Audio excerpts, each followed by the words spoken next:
Hello. हाँ sir Sahib भैया। सत साहिब जी। हाँ भैया मैं गाजियाबाद से बोल रही थी। जी बोलिए।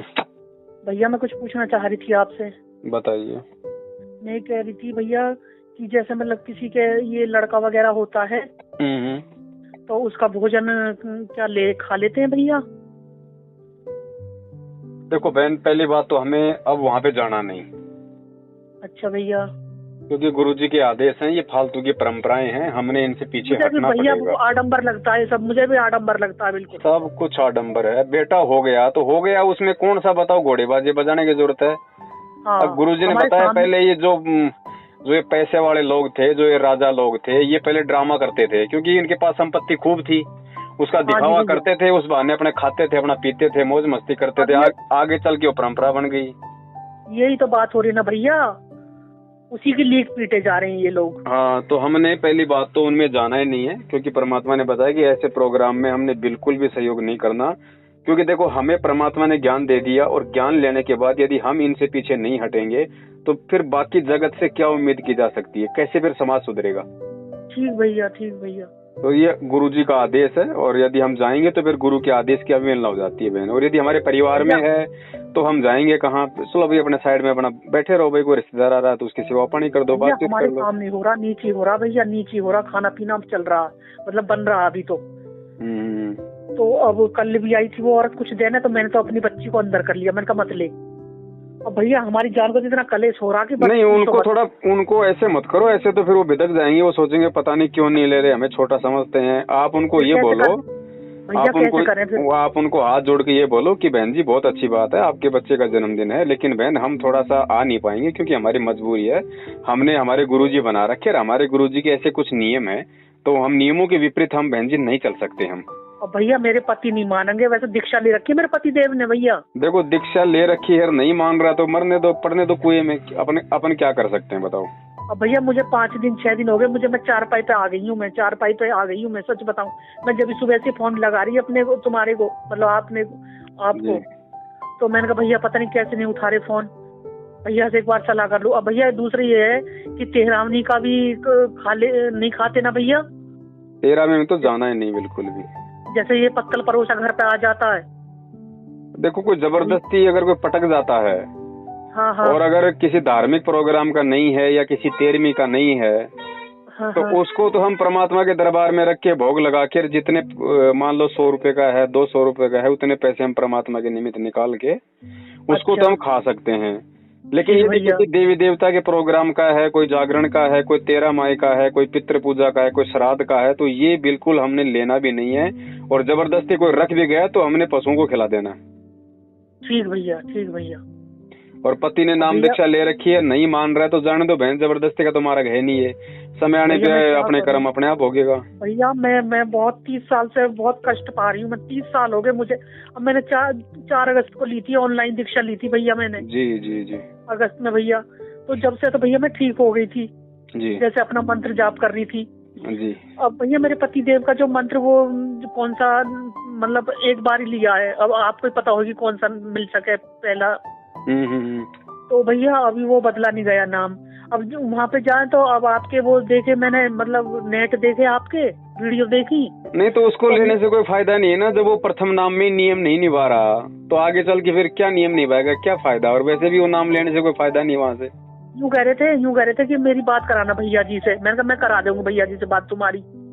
अब भैया आज उनकी आँख का ऑपरेशन हुआ भैया। अच्छा, हाँ। अब भैया मैं कई दिन से फोन लगा रही थी, आपको लग ही ना रहा था फोन, बेल तो जा रही थी, पर भैया देखो बहन, ऐसा है, चलो ठीक है, ऑपरेशन वगैरह हो गया, लेकिन आप ध्यान रखो, आप अपनी मर्यादाओं में रहो अच्छी तरीके से, ठीक है। वो अगर अपना कर रहा है तो बहन उसके कर्म उसके साथ में है। आप अगर अपनी मर्यादा में रहोगी तो परमात्मा परिवार पे, सारे मोहल्ले की औरतें मेरे को इतना बुरा बुरा कहती हैं कि पता नहीं कैसी औरत है ये, कहाँ से आई है। मैं अपने गुरुजी का ही ध्यान रखती हूँ अपना हर टाइम। बहन जी, भक्ति ऐसी है ना, इस भक्ति में हमको समाज से एक बार बुरा बनना ही बनना पड़ेगा। आज लोग जितना हमें बुरा समझेंगे ना अज्ञानता के चलते, कल को जब उनको ज्ञान हो जाएगा तो हमें उतना ही अच्छा समझेंगे वो। अब तो भैया फिलहाल तो मेरे को इतना बुरा बुरा कहती है कि मैं कहने दो बहन, हमें लोगों के पीछे थोड़ी चलना है, हमें लोगों से क्या चाहिए हमें। मेरे पियर वाले भी छूट गए इस बात से। मेरे पियर वाले क्या बहन जी, इस भक्ति मार्ग में अगर माँ बाप भी छूट जाए, पति पत्नी भी छूट जाए तो कोई बड़ी बात नहीं, परमात्मा मिल गया। परमात्मा से बड़ा कोई नहीं है। परमात्मा वो सारे काम कर देगा जो पति करता है, माँ करती है, बाप करता है, भाई करता है, बेटा करता है। सही बात है भैया। परमात्मा अकेला कर देगा अगर हम उसके नियम पे रहेंगे। बिगड़ी का कोई नहीं है इस दुनिया में, कोई नहीं है बिगड़ी। अब ये सारी बातें परमात्मा हमें ज्ञान, बहन जी देखो, सारी बातें वैसे तो परमात्मा ने सत्संगों में समझा रखी है, लेकिन सत्संगों वाली बातें हमारे समझ में नहीं आती, इसलिए परमात्मा फिर ये प्रैक्टिकल करके दिखाते हैं। भैया अब गुरुजी कब आएंगे? मैं वही आना चाह रही हूँ, हरियाणा ही सारी आना चाह रही हूँ भैया। देखो बहन, परमात्मा आएंगे तब तो पूरी दुनिया को पता चल जाएगा। भैया मैं यही कर रही हूँ। वैसे मेरे यहाँ ज्योति भी जलती है भैया दोनों टाइम गुरुजी के, जब से मैं पढ़ी जब से तो जल नहीं रही भैया। शाम की सुबह की जलती है, पति देव भी जलाते हैं। ये कोई बात नहीं, जैसा भी हो रहा है, लेकिन ज्यादा टेंशन मत लो, इसमें परेशान होने की तो कोई बात है नहीं। इस भक्ति में तो उल्टा हमारे को मतलब खुश। जैसे मेरे पति देव, इसको मेरे बेटा को भेजेंगे इसके यहाँ खाने। अभी तो इसका बन रहा है वो, मतलब वो भोजन बन रहा है अभी तो इसके यहाँ। कल होगा शायद कुआ पूजन। कहाँ है आपके भगत जी? अभी कहाँ है? मेरे वो नंद के यहाँ रुके हुए हैं भैया, उनके पट्टी हो रही है, तो इस वजह से मैंने मोहल्ले में मना कर दिया। मैंने कहा यहाँ पे आवाजाही लग जाएगी घर में, तुम आना मत, वहीं नंद के रुक जाना मेरी के। नहीं बहन देखो, ऐसी कोई बात नहीं, थोड़ा सा समझो भैया, जरा समझाना, मैं आपकी बात कराऊंगी। देखो ऐसा है, आप थोड़ा सा भक्ति को समझो। अगर वो यहाँ आ भी जाएगा और कुछ खा लेगा पी लेगा तो ऐसा नहीं है कि तुरंत उसके साथ में वो काम हो जाएगा। बहन जी हो सकता है इस जन्म में उसका बाल विवाह का ना हो सकता है उसको अगले जन्म में उस चीज का वो प्रतिफल मिले। तो ऐसा नहीं है कि आज अगर हमने भक्ति छोड़ दी या मर्यादा तोड़ दी तो आज ही हमारा सब कुछ उल्टा होना शुरू हो जाएगा। ऐसा नहीं है। जब तक हमारे पास में हमारे पुण्य कर्म है तब तक चाहे कितने कुकर्म करो, गुरुजी कहते हैं बाड़ी वाका नहीं होता। और जिस दिन वो पुण्य कर्म खत्म हो जाएंगे उस दिन फिर ऐसी दुर्गति होगी, फिर समझ में नहीं आएगी। तो ऐसा आप कोई घबराओ मत कि भाई यहाँ आ जाएगा तो वो हो जाएगा। आप उसको कब तक बचा के रखोगी बहन जी? जब तक वो खुद नहीं समझेगा इस बात को तब तक आप उसको बचा नहीं सकते। कल को हो सकता है आपकी बहन के सामने किसी का प्रोग्राम हो, वो तो वहाँ पे जाके अपना अमल की मुंह मीठा कर लेगा। भैया पटरे पर खड़े होते हैं, टीका करवाते, सब कुछ कराते हैं वो तो। हाँ तो फिर काहे की भक्ति कर रहा है? फिर ड्रामा कर रहा है नाम लेके भी। भैया जाती मैं नहीं जाती, बल्कि मैं नहीं जाती, सच बताऊँ आपको, मैं नहीं जाती। आप तो बहन अपना ध्यान रखो, ठीक है? पति पत्नी का रिश्ता केवल इस जन्म का है, भैया ठीक है जी। मैं अगर बात कराना चाहूँ तो कर लोगे आप बात? हाँ बात तो कर लेंगे, कोई दिक्कत नहीं। ठीक भैया, एक बार क्या पता आपकी समझ में आ जाए उनके।